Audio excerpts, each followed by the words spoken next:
Okay. నేను permission ఇస్తేనే record అవుద్ది. ఓకే. అవును సార్, అవును, అందుకోసమే సార్. అదే సార్, స్టార్ట్ దిస్ అయింది sir meeting it record. Is being recorded. Okay. Okay. చేయండి. అయితే ఇప్పుడు మనం ఏంటి డిస్కస్ చేస్తుంది? ఆ శుభగ్రహాలు ఏమొచ్చింది? ఒక్క కండిషన్ రాసుకోండి. కటకానికి 1, 4, 5, 9, 10 స్థానాలు వచ్చినప్పుడు చంద్రుడు శుభుడు అవుతాడు. ఇప్పుడు ఇంకొకసారి రిపీట్ కటకం చేయండి అంటే సార్. 1, 4, 5, ఆ, 9, 10 స్థానాలు. ఇప్పుడు కటకానికి ఎన్న స్థానం వచ్చింది? మేషాన్ని నుంచి 4వ స్థానం వచ్చింది కదా. అవును సార్. కాబట్టి చంద్రుడు శుభుడు అవుతాడు. ఓకే. సూర్యుడు శుభుడు ఎప్పుడు అవుతాడు అంటే 1, 4, 5, 9, 10 స్థానాలు. సూర్యుడికి కూడా 1, 4, 5. సూర్యుడు కూడా 5 వచ్చింది కదా మనకి. వచ్చింది సార్. అవును సార్. అంటే కోణాల్లో వచ్చేసింది. 4 వచ్చేసి కేంద్రాల్లో వచ్చేసింది చంద్రుడికి. అవును సార్. అయితే ఇప్పుడు మనకి మీరు పాపగ్రహాలు శుభగ్రహాలు క్లియర్ చేసేసుకున్నారు. ఇప్పుడు మేషానికి మనం ఎట్లా చేసుకుందాం? చార్ట్ లోకి వెళ్ళాలిగా. అవును సార్. ఒక చార్ట్ అనేది మనం ఫాలో అవ్వాలి కదా. అవును సార్. ఓకే. నేను మీకు స్క్రీన్ కనిపిస్తుందా? కనిపిస్తుంది sir. మలిఫిక్ and benefic planets for లగ్న ఏరీస్. ఏరీస్ అంటే ఏం చెప్పాను? మేషం సార్, మేషం. మేషం.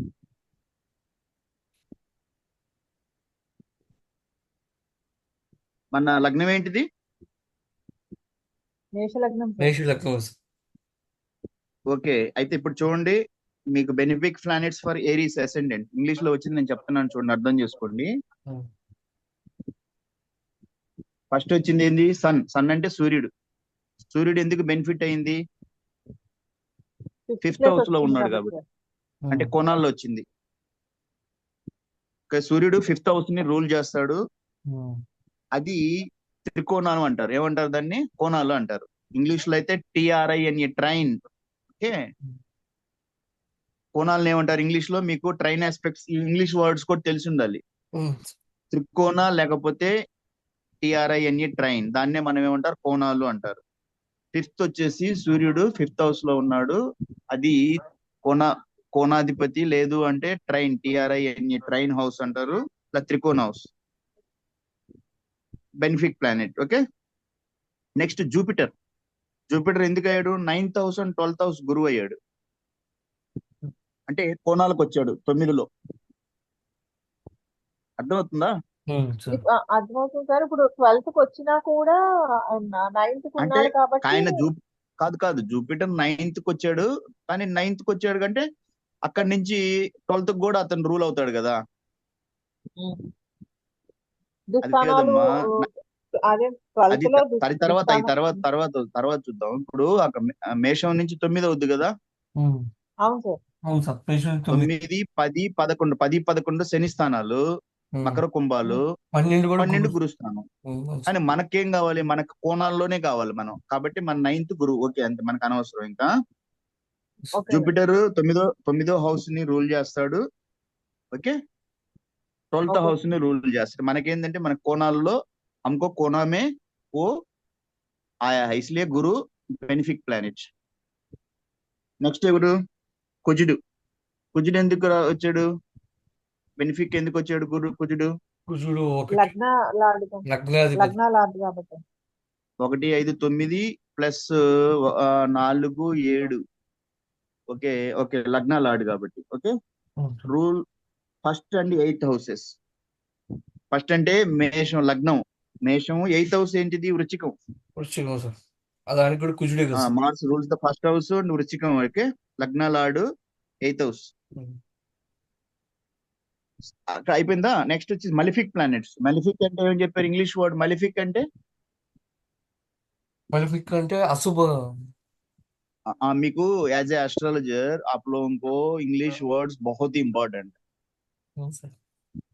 क्योंकि ये बहुत इंपॉर्टेंट है. అసెండెంట్ అంటే లగ్నం. అవును సార్. అసెండెంట్ అంటే లగ్నం అని అసెండెంట్ అంటారు. ఓకే.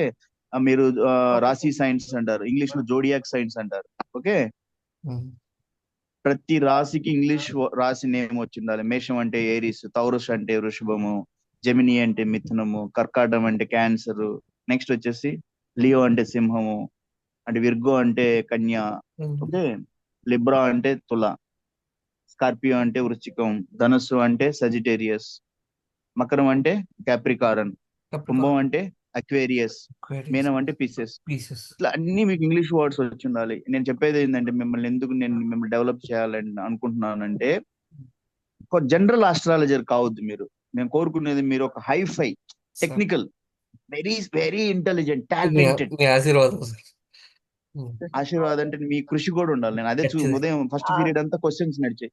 ఖచ్చితంగా సార్. అదే ఉమ్. ఫస్ట్ పీరియడ్ అంతా కూడా ఏ రోజైతే ఇప్పుడు సార్ మీలో మార్నింగ్ సార్. స్వార్థం ఉండదో, ఏ రోజైతే ఆహా మీలో స్వార్థం ఉండదో, సార్ ఏ రోజైతే మీరు ఒక ప్యూర్ ఆత్మ, ఒక ఆత్మ ప్యూర్ పవిత్రమైన ఆత్మతో ఉంటారో,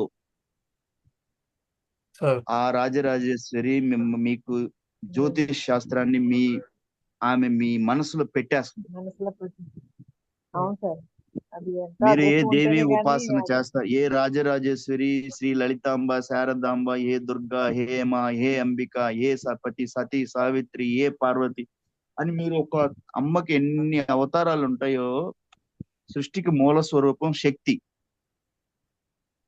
శక్తి భక్తుడి అధీనం, సార్. ఉమ్, భక్తుడి అధీనం శక్తి. ఎప్పుడు కూడా భక్తుడికి ఎప్పుడు ఆమె వశమై ఉంటది అనమాట. జ్యోతిష్యం అనేది ఒక పెద్ద శాస్త్రం, అది ఒక పెద్ద సైన్స్ అన్నమాట. అది అర్థం చేసుకోవాలి అన్నప్పుడు ప్యూర్ ఆత్మ కావాలి మీలో, శుద్ధాత్మ. కమర్షియలైజ్ అయిపోవాలి, నేను దీని మీద ఏదో నో. మీరు అవును ప్రజలకు సార్, మంచి అలా జరగాలి. ఉండకూడదు, మంచి జరగాలి అంతే సార్. ఆ తల్లి ఎప్పుడు మీరు అందుకంటే ముని సార్ ఆశీర్వాదం అన్నారు. నా ఆశీర్వాదం తల్లి ఆశీర్వాదం. Okay sir. ఆమె ఎప్పుడు నీకు ఆ శక్తిని ఇస్తుంది.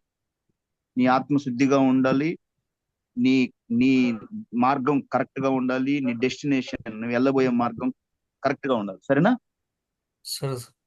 సరే, అయితే ఇప్పుడు మనకి ఏం వస్తే మెలిఫిక్ ప్లానెట్స్ అంటే, మెలిఫిక్ అంటే ఏం చెప్పాను, అశుభ గ్రహాలు. అశుభ గ్రహాల్లో మనం ఎట్లా పట్టు 3, 7, 11 స్థిరపాపులు. ఉమ్, ఓకే, స్థిరపాపులు వచ్చేసి మనకి ఏం వచ్చింది, సాటర్న్ వచ్చింది. సాటర్న్ ఎందుకు వస్తుంది మనకి, కేంద్రాల్లో 10వ ప్లేస్ లో వచ్చినా కూడా 11 వచ్చేసి మనకి 11 నీకు 3, 7, 11లో వస్తుంది. కేంద్రమే ఆగేనా 4, 7, 10. 10లో వచ్చినా కూడా శని, మన మకరంలో వచ్చిన శని, కుంభంలో శని 11, 3, 7, 11. అందుకని మన శని వచ్చేసి పాపగ్రహం. Okay, okay sir. రూల్ అంటే రీజన్ తెలిసి ఉండాలి మీకు. ఉమ్, కేంద్రాల్లో 1, 4, 7, 10లో శని వస్తుంది, 10లో శని వస్తుంది. కానీ 3, 7, 11 స్థిరపాపులు ఉమ్, అవును సార్. కాబట్టి శని పాపగ్రహం. ఓకే, 11th హౌస్, ఉమ్. 11th హౌస్ ని బట్టి 3, 7, 11. Because 11th house is sir ఒక చిన్న డౌట్ సార్. 11th హౌస్ లో అడగండి.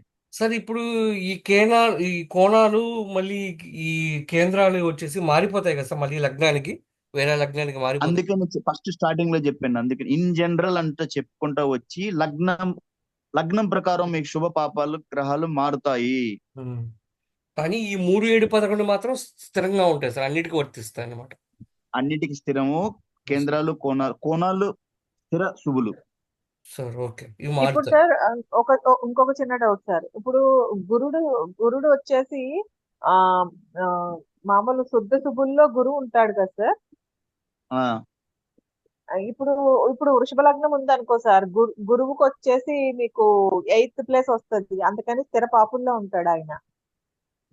అంటే అంటే అమ్మా ఇప్పుడు లగ్నాతు లగ్నాతు ఆ, నేను అంటే చెప్పేది. 7 కింద వచ్చాడా అక్కడ వృషభం నుంచి? వృషభ నుంచి eighth place sir. 8th place అయితే ఎయిత్ దాంట్లో 8th and 11th sir. 11th వచ్చి రావడం వల్ల స్థిరపాపుల్లోకి వెళ్ళాడు సార్ ఆయన. ఓకే, అంటే 8th అప్పుడు స్థిరపాపులు రావాలంటే 3, 7, 11 రావాలి కదమ్మా. అదే 11 వచ్చింది కదా సార్, అందుకు. వచ్చిందా? 3, 11లోకి వస్తున్నాడు అక్కడ నుంచి, వృషభం ఆ నుంచి. వృషభం నుంచి 11లోకి వస్తున్నాడు సార్. అవును. వృషభం నుంచి 11 అంటే వృషభము, మేషం వచ్చేసి మేషం ఎంత అవుద్ది, 12 అవుద్ది కదా. 12 అవుతుంది కదా సార్. 12, 11, 11కి వస్తుంది. అప్పుడు అంటే వృషభ లగ్నానికి గురుడు శుభ ఫలితాన్ని ఇవ్వడా సార్ ఇంకా అసలు? అంటే శుద్ధ పాప పాపగ్రహం కింద. పాపగ్రహం పాపగ్రహం. ఆ, ఆయన దశ ఈ వచ్చినప్పుడు 3 మనకి ఈ యోగించడు. 3, 7, 11లో ఏ గ్రహం అయితే వస్తుందో అది పాపగ్రహం. ఓకే, ఆయన మామూలుగా ఎందుకంటే ఆ, ఇప్పుడు మనం ఎట్లా కోణాలని స్థిర శుభులు అంటామో, ఆ, కోణాలని ఎలా స్థిర శుభులు అంటామో పాపగ్రహాలకు కూడా 3, 7, 11 స్థిర పాపులు. Okay sir. అంతే. ఇంకా మీరు అయితే మేష ఇప్పుడు నెక్స్ట్ లగ్నానికి వచ్చేసి గురువు శుభగ్రహం. ఐ- ఓకే సార్. ఇప్పుడు నెక్స్ట్ వచ్చేసి ఏంటిది? మెర్కురీ ఎందుకు మనం పాపగ్రహం కింద తీసుకున్నాం? మూడులో వస్తుంది మూడులో మూడో మేషానికి. వచ్చింది కాబట్టి సార్. స్థిర స్థిర కాబట్టి స్థిర పాపులు. ఎప్పుడైనా కూడా ఒక హౌస్ పాపగ్రహం అయితే దాన్ని సెకండ్ హౌస్ కూడా పాపగ్రహమే అవుతుంది. ఇప్పుడు బుధుడికి వచ్చేసి ఆ, 3వ హౌస్ పాపగ్రహం అయితే దాన్ని నెక్స్ట్ 3, 4, 5, 6 అంటే కన్య కూడా పాపగ్రహమే అవుతుంది. Okay sir. ఎప్పుడైనా కూడా ఒక హౌస్ శుభత్వం చెందితే నెక్స్ట్ హౌస్ కూడా శుభుడే శుభత్వమే చెందుతుంది. అవుతాడు. అంటే మనకి మేషానికి గురువు శుభత్వం వచ్చింది కదా, అవును సార్. అవును సార్. మేషానికి గురు గురుడు శుభత్వం సార్. శుభుడయ్యాడు కదా, అవును సార్. గురుడు శుభుడయ్యాడా? ఏడు అవును అక్కడి సార్. నుంచి అవును సార్, ఇంగ్లీష్ సార్. శుభుడే. అవును సార్. నెక్స్ట్ హౌస్ కూడా ఒక హౌస్ శుభత్వం వస్తే ఇంకో హౌస్ కూడా శుభుడే అవుతాడు. ఓకే. అంటే 10 కూడా సార్. 10 కూడా శుభుడు. 12 వస్తుంది సార్. 12 అయితే ఒకటి వస్తుంది. ఇవన్నీ ఎట్లా వస్తుంది అంటే ఇప్పుడు మనము ఇందాక శనికి వచ్చింది ఎట్లా, మకరం వచ్చి ఏమొచ్చింది? 10 పడింది. 1, 4, 7, 10 కేంద్రాల్లో వచ్చింది అవును. అవును సార్. మేషానికి. అవును సార్. మేషానికి 1, 4, 7, 10లో వచ్చింది. కాబట్టి 1, 4, 7 కేంద్రాల్లో వస్తుంది కదా. మరి మనకి ఆ 10 శుభుడైనప్పుడు శని 11 కూడా శుభుడు అవ్వాలి కదా. కానీ స్థిర పాపుల్లో వచ్చినప్పుడు అది క్యాన్సిల్. ఎస్. స్థిర పాపులు వచ్చినప్పుడు స్థిర పాపులు ఎక్కువ మనం ఇక్కడ కన్సిడర్ చేయాల్సింది. స్థిర పాపులు 1, 3, 7, 11, స్థిర శుభులు 1, 5, 9. Okay sir. ఓకే సార్, అర్థమైంది సార్. ఓకే. అర్థమైందా? అర్థమైంది సార్. సరే, అర్థమైంది సార్. మెర్క్యూరీ వచ్చేసి 3, 7, 11 3లో వచ్చింది. 7 వచ్చేసి అదేంట్లో వస్తున్నాడు? వీనస్. శుక్రుడు సార్. శుక్రుడు. అక్కడి నుంచి శుక్రుడు 7 వస్తున్నాడు మేషానికి. ఓకే. 7 అంటే ఏ హౌస్ అవుద్ది అక్కడి నుంచి? ఇది సార్ తులా సార్. తుల అంటే లిబ్రా. అవును సార్, లిబ్రా సార్.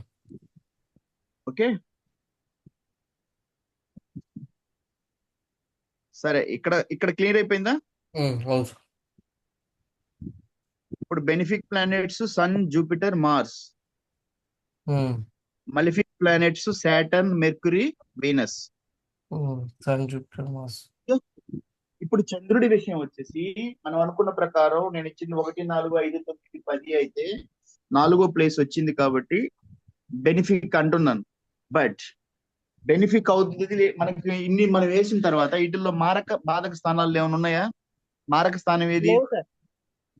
మేషానికి మారక స్థానాలు ఏంటిది? 2, 7. 2 ఏంటిది మారక స్థానం? వృషభం. వృషభం. వృషభం అంటే మారక స్థానం శుక్రుడు. అవును సార్. 7 ఏంటిది మారక స్థానం? అయిందే సార్. శుక్రుడే అంతే. సార్. శుక్రుడే. శుక్రుడేనా? Libra sir. లిబ్రానా? 2 వచ్చి శుక్రుడు, 3, 4, 5, 6, 7. 7 అంటే తుల అంటే శుక్రుడు. సో శుక్రుడు వచ్చి మారక స్థానం. ఓకే. ఇప్పుడు మనము ఒక దాంట్లోకి వెళ్దామా సార్?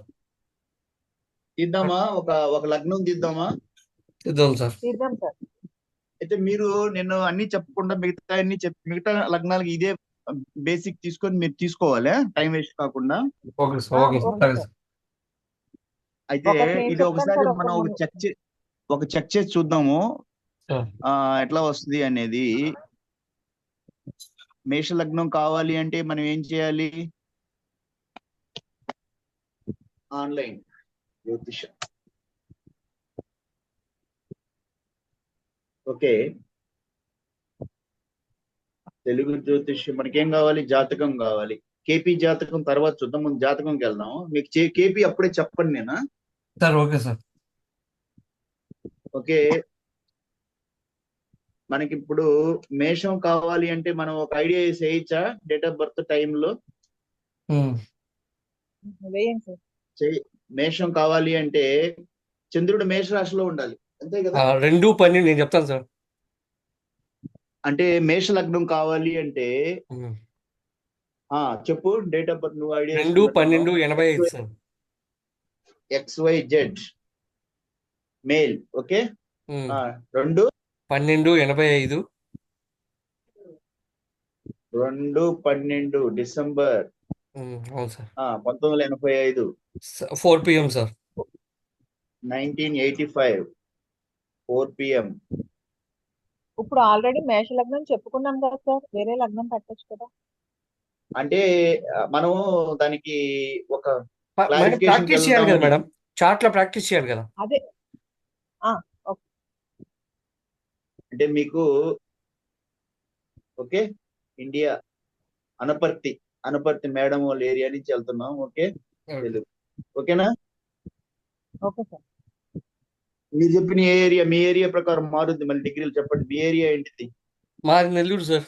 మీరు ఈ ఏరియా నెల్లూరు నుంచా ఈ ఇస్తున్న డేటు? అవును సార్, అవును సార్.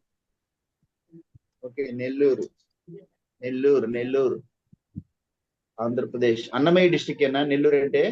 లేదు సార్, పొట్టి శ్రీరాములు సార్. పొట్టి శ్రీరాములా? అవును సార్, నెల్లూరు పొట్టి శ్రీరాములు నెల్లూరు. ఓకే, నెల్లూరు అంతే సార్. నెల్లూరు. ఓకే,